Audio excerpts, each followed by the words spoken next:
भक्ति का मार्ग ऐसा है जैसे आप हाईवे से जा रहे हैं, तो हाईवे रोड से जा रहे हैं तो वहां आपको सड़क बढ़िया मिलेगी, चौड़ी चौड़ी सड़कें हैं, साइन बोर्ड लगे हुए हैं, इधर ये है, इधर मुड़ना है, ऐसा है।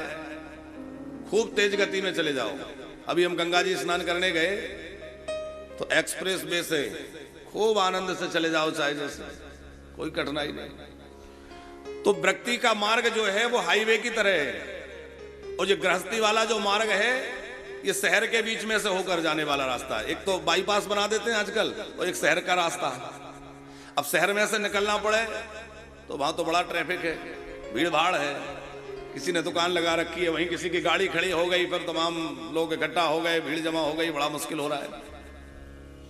अब आगे ट्रैफिक है, पीछे वाला हॉर्न दे रहा है, आगे बढ़ो आगे बढ़ो। अब आगे कहां से बढ़े, आगे जगह हो तब तो बढ़े। ये होता है कि नहीं सबके साथ? लेकिन जो व्यक्ति अपनी स्कूटर लेकर के या कार लेकर के भीड़ में खड़ा है, पीछे वाले की भी सुनता है, सब देखता है, लेकिन ध्यान ये रहता है कि आगे थोड़ी सी भी जगह मिलेगी तो आगे बढ़ जाऊंगा। यही गृहस्थी है। गृहस्थी का मार्ग वो शहर के बीच से होकर निकलने वाला रास्ता है। गृहस्थ व्यक्ति सबकी सुनता है, सबको सहता है और इसमें फंसा रहता है, लेकिन श्रेष्ठ वो है जो ध्यान आगे रखे, और यही ध्यान रखे कि जैसे थोड़ा सा भी अवसर मिलेगा मैं आगे बढ़ जाऊंगा, और धीरे धीरे आगे बढ़ता रहे तो वो एक दिन अपने लक्ष्य पे पहुंच जाएगा। आप कहेंगे कि बाईपास तो बहुत बढ़िया है, तो उस पर चला जाए। बाईपास में सुविधा तो बहुत है, लेकिन यदि दुर्घटना हुई तो फिर उसमें बचने के चांस नहीं रहते। इतनी तेज गाड़ी चल रही है, कदाचित दुर्घटना हुई तो फिर बड़ी घटना हो गई। और शहर में आप जा रहे हैं, धीमे धीमे चल रहे हैं, वहां किसी से थोड़ा टकरा भी गए तो सॉरी बोल करके निकल लेंगे, कोई बात नहीं है, क्योंकि धीमे से कुछ होगा। तो गृहस्थी वाला जो मार्ग है वो शहर के बीच से होकर जाने वाले रास्ते की तरह है, और भक्ति वाला जो मार्ग है वो बाईपास की तरह है। बाईपास से जाया तो जा सकता है तेजी से, लेकिन वहां यदि पतन हुआ तो बहुत नीचे जाएंगे। और गृहस्थ मार्ग ऐसा है कि इसमें रह करके धीरे धीरे आगे बढ़ते रहें, और यदि आगे बढ़ने का ध्यान रखते रहे तो एक दिन निश्चित मंजिल पर पहुंच जाएंगे। जैसे विभीषण जी महाराज पहुंच गए कि नहीं?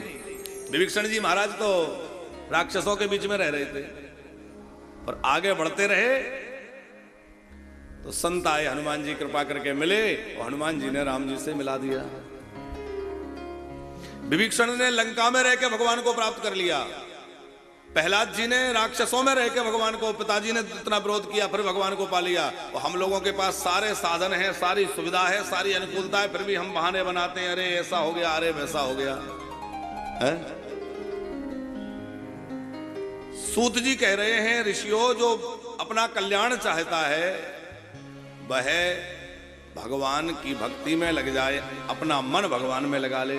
हम आपसे कह रहे थे कि ज्ञान का मार्ग, वैराग्य का मार्ग यह है, बड़ा कठिन है। गति तो इसमें अच्छी होगी कि आप जल्दी पहुंच जाएंगे, लेकिन यदि वहां पतन हुआ तो बहुत नीचे गिरेंगे।